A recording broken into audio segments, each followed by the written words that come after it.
Welcome to Wine Library TV. I am your host, Gary Vay, Chuck, and this, my friends, is The Thunder Show, aka the internet's most passionate wine program. And today, I'll be very honest with you, I'm a little bit worried. I'm checking my back because I'm worried that the wine gurus, I like to call them the wine mafiosa, is going to whip my ass because I'm going to share with you a secret. We're going to talk about an area, a part of the world, that is producing some of the most interesting and thought-provoking and quality Chardonnay wines in the world. And you know what's funny about this is it comes down to branding for unbelievable price points. This last one gets a little hairy, but it's one of the great producers. But $27, $29, and $49. We are talking about an area, and a lot of you have not had these wines. Matt, zoom in. Saint-Aubin, which is a very interesting area in Burgundy, in the Côte de Beaune, situated right between Chassagne-Montrachet and Puligny-Montrachet. It's a great little area. A third of the wines are white, and they have some of the most interesting wines. They are major values, and the reason everybody's gonna get upset with me right now, I'm not kidding. I'm being dead serious. As the show's gotten popularity, I've been getting these kind of emails.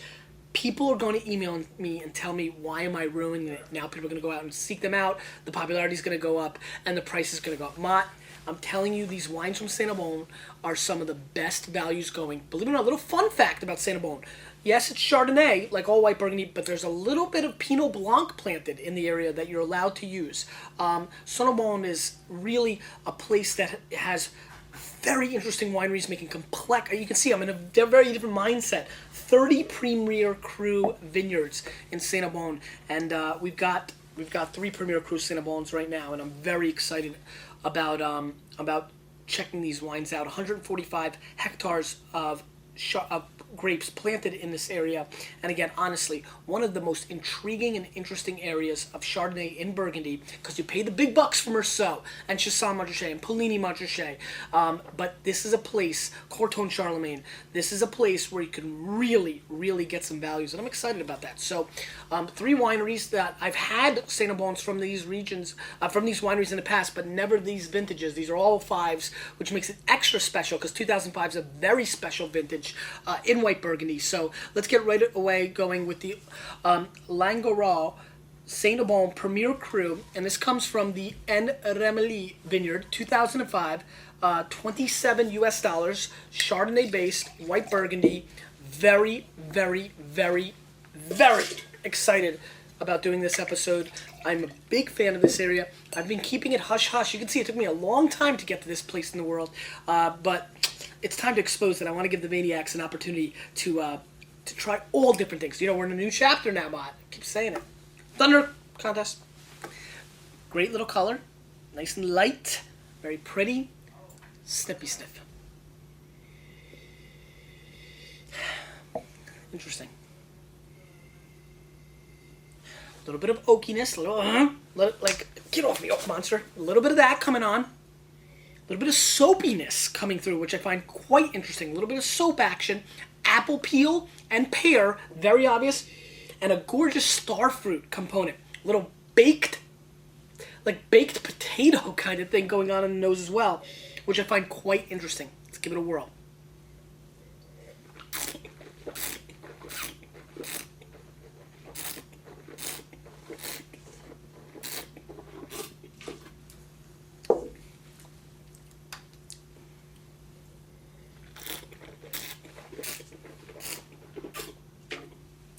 I always found that a lot of the producers from the Saint-Aubin are very smart in the way they make their Chardonnays. I like this wine a lot. It's got the oakiness and the little hints of the butter, a little butterscotch caramel kind of component, but really nice acidity on the back end.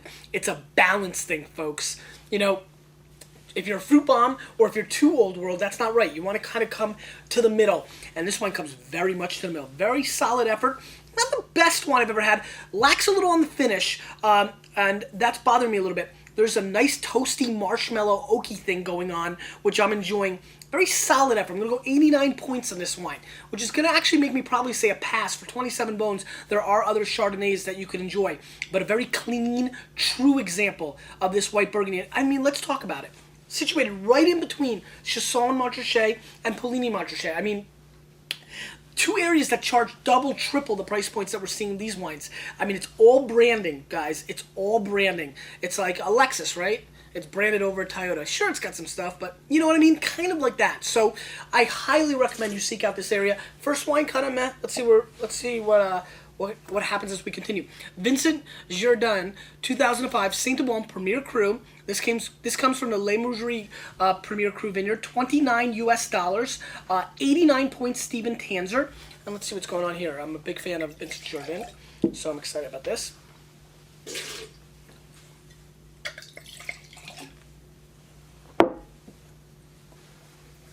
Snippy sniff.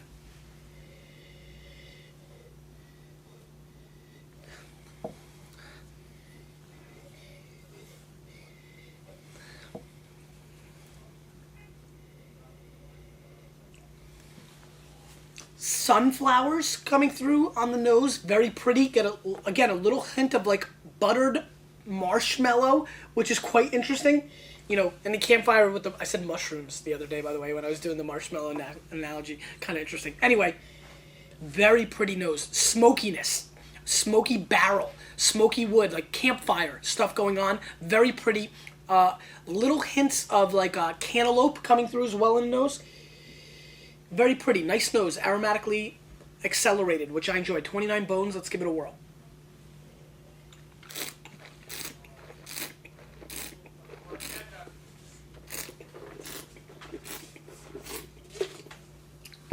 Much more up my alley. Great mouthfeel, ripping acidity. Really, really interesting. Completely attacks the mid-palate and rounds out. Nice long finish. Exaggerated apple flavors, almost like a candy on the mid-palate to the finish, which I think will really induce and attract a lot of people. This is a very special bottle of Chardonnay. This, my friends, really is where wow, Tans are 89 plus. 89 points. I'm disagreeing.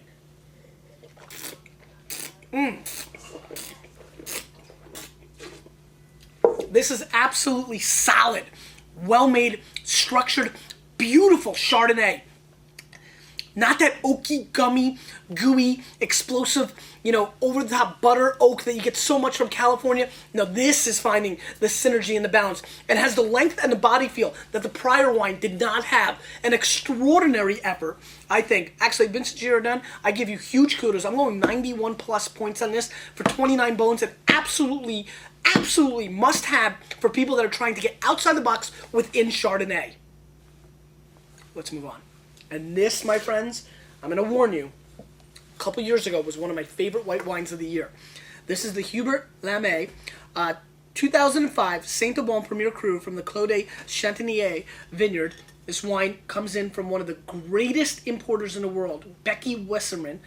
Becky Wasserman is completely unbelievable. It's some of my favorite wines in the world. When I see Becky's name on the back label, I definitely try it out. Some are hits, some are misses. Somebody the other day says, anything that Eric Solomon or Jorge Ordóñez bring in from Spain, I buy and love. Come on. But I just felt like saying that. Anyway, it could be true. I mean, I'm not judging or busting. I'm just saying that, you know, come on. Anyway, you know, there's hits and there's misses. But this is a very interesting wine. This rolls in pretty steep. Starts hitting those Puligny-Montrachet, Chassagne-Montrachet price points. 47 bones, Mott. It's a pretty penny. It's not inexpensive. But let's give it a little sniffy sip. Snippy sip. 2001 or 2001 version of this wine completely flipped me on my head. Snippy sniff. Man. Smell this, Mom. This is so good. It's almost like you take some apples and some bacon and you put it in like a pizza oven stove and you smoke it out. Smoke out the restaurant. I smell that bacon. Right? Beautiful. I mean, bacon and white wine, it's so cool. So cool. So smoky. I mean, really, like, almost like like almost like dangerous levels of smoke. Beep, beep, beep, beep. I mean, like pretty darn cool on its smokiness, but gorgeous apples. Have you ever eaten baked apples? My mom used to do it all the time. Really baked apples kind of come to mind on this wine as well. There's a graininess, like a morning cereal that's good for you. Like, like all the, $8 for a small box, but it's like healthy, you'll live forever kind of stuff. That kind of smell coming through as well. Very pretty, very good. I'm super excited. Let's give it a whirl.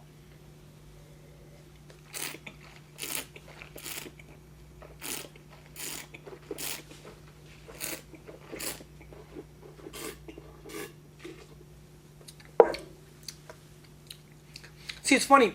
I think this chapter of wines, there's going to be more high-scored wines because they're wines that I tend to like a little bit more, which is interesting. Kind of weird. Great acidity, sour pear flavor coming through. Just beautiful. Little hints of pineapple on the finish that I didn't expect. And coconut. So different on the nose than the flavor profile. And to me, my friends, I like calling you my friends if you don't mind. To me, my friends, that really establishes an interesting wine. Very funky when you go from one nose and then you get a totally different flavor profile.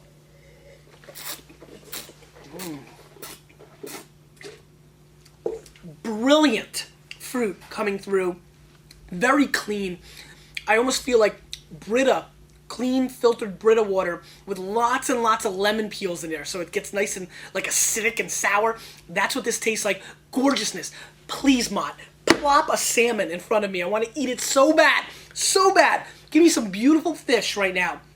Little cod, little trout, a little flounder. Hook it up, please, because I would drink this wine and eat that fish like nobody's business. Like the greatest fish and wine drinking human on the earth right now, because this wine is singing to me, and it's singing Mariah. It's hitting top notes. An absolutely extraordinary effort.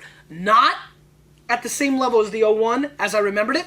Maybe my palate's changed. Maybe it's the experience. Maybe because I was on a nice little, evening that night, whereas now I'm sitting here with me and Mott chilling. But, the fact of the matter is, this is exceptional white Burgundy. I'm going to score this wine 93 plus points. And it just gets me so darn excited because even me, Mr. Non-Preconceived Notions, if you brought a Saint-Aubin instead of Polini or Corton or Chasson Montrachet, I would definitely think going in, I wasn't going to experience a top wine. Please, please, please, to a blind tasting, if you're down like that and you're serious and you're in the white Burgundy drinking crowds like I am, I will be bringing this to a blind tasting and stunning people with my brown bag stunner because this is an absolutely shockingly perfect white Burgundy for the price point. If you roll deep, if you got that P. Diddy money, baby, 47 bones, shell it out on a white wine, a Chardonnay even, as this wine brings the thunder, my friends.